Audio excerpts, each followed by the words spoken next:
Mark, what you got? What's going on there, Mike? How you doing? Yeah. Hello. Hey. Yes.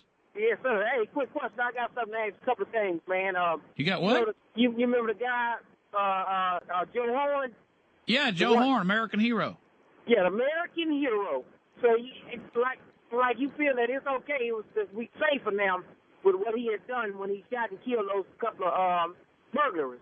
Yes, now, those illegal aliens. Yes. Yeah, illegal aliens. There you go. You all right? Put them down. Now check this out. Now, who would you? Now, you got a lot of people listening, Mike. Now, we gonna know. I mean, Mark, we gonna know. Who you rather have to answer that phone now at 2 or 3 o'clock in the morning when our country is something going wrong? Now, wouldn't you rather have Barack Obama to answer that phone now? Are you kidding me? No, I'm serious. I ain't kidding about it. I'm serious.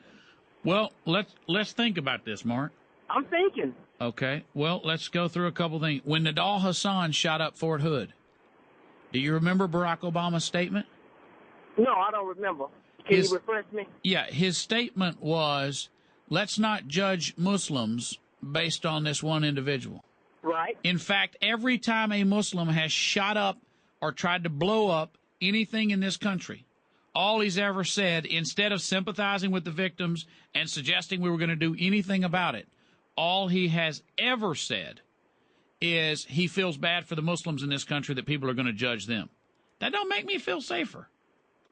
Okay, so the question is to my answer. So what was the answer to the question then? I mean, the answer to the question is that this guy who was a community activist for crackheads and welfare queens, this guy who believes in mob violence against tax-paying citizens, this guy who refers to the Tea Party as teabaggers, this guy who stands with the Occupy Wall Street and Occupy fill-in-the-blank, thugs, goons, pedophiles, indecent exposure, losers, this guy who stands with criminals and opposes tax-paying citizens, hell no, I'm not better off.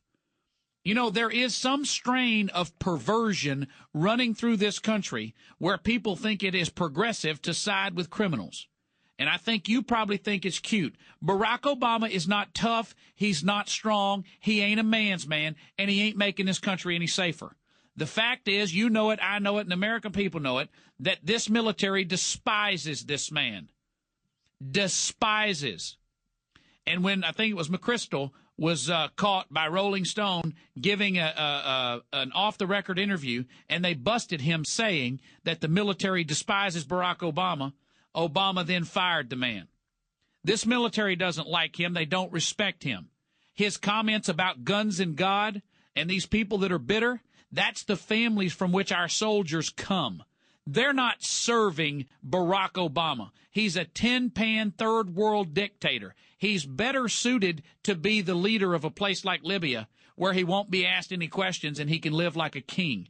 He is an elitist. And the fact is, Mark, you think that because he's half black, you and him are brothers, that y'all can hang out and have a beer and he's just like you. He's not. He despises you. He does not like black people. He's never wanted to associate with them.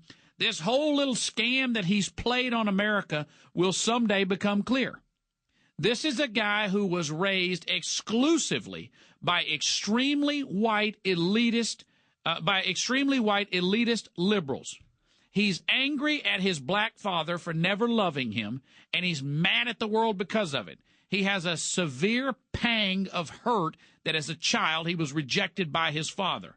And he carries that out in other ways. And he has channeled that anger against everything he thinks he's not.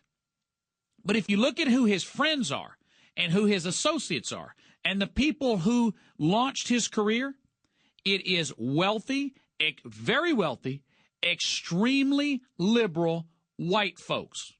And that's who he likes to hang out with. He likes to sip $1,000 bottles of wine and champagne. He likes to fly in his own jet, ride around in his $1 million bus. He wants nothing to do with black people. And then he goes into an all-black crowd and drops into that black preacher tone. And you think, oh, he one of us. Look at him. He talking about going and getting pookie. You ain't never heard a president talk that way, have you? Woo, man, we got us one now. Woo, yeah. This man is clowning you, and you don't have the good sense to know it. He's laughing in your face. He thinks you are so stupid that he can shuck and jive for 5 minutes out of an hour, and you'll say, that's right. And you know what he does? He says, your enemy's my enemy, so that makes me your friend. I don't like them white people that you don't like neither. And people have bought it.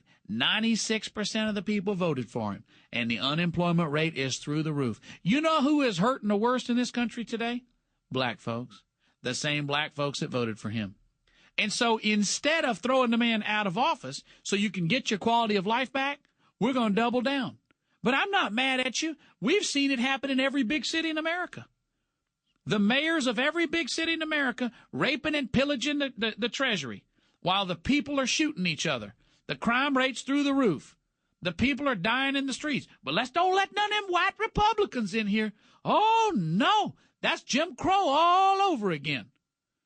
You are so proud playing this little racial game and electing a man because he's black while your lifestyle is deteriorating in front of your very eyes. And frankly, he doesn't care.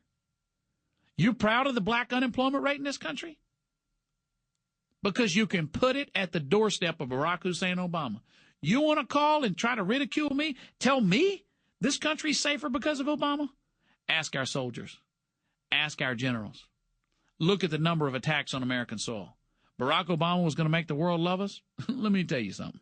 Barack Obama's got his friends, and it ain't me, and it ain't you, and it ain't America. What Barack Obama wants to be when he leaves office is an international ambassador. He wants to speak for international companies. He wants a king's welcome when he travels the world, and he wants to make a lot of money traveling first class. And he don't give a hoot about you. But if you think he does, or you think it's upsetting Whitey that he's the president, more power to you. Czar of Talk Radio. I can't believe they let you on the radio. Commander of Conversation. Talk to me. The Michael Berry Show.